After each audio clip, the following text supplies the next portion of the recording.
10වෙනි පරිච්ඡේදය.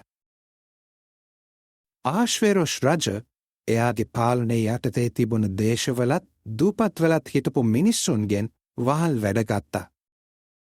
මේදියාවේ සහ පර්සියාවේ රජවරුන්ගේ ඉතිහාසය වාර්තා කරලා තියෙන ලියවිල්ලේ ආශ්වේරොස් රජ එයාගේ බලය සහ තේජස පාවිච්චි කරලා ලබාගත් හැම දෙයක්ම ගැනත් රජ මොර්දෙකයිට උසස් තනතුරක් දීලා එයාව ගෞරවයට පත් කරන්න කරපු හැම දෙයක්ම ගැනත් සඳහන් කරලා තියෙනවා. යුදෙව්වෙක් වුණ මොර්දෙකයි දෙවෙනි වුණේ ආශ්වේරොස් රජට විතරයි.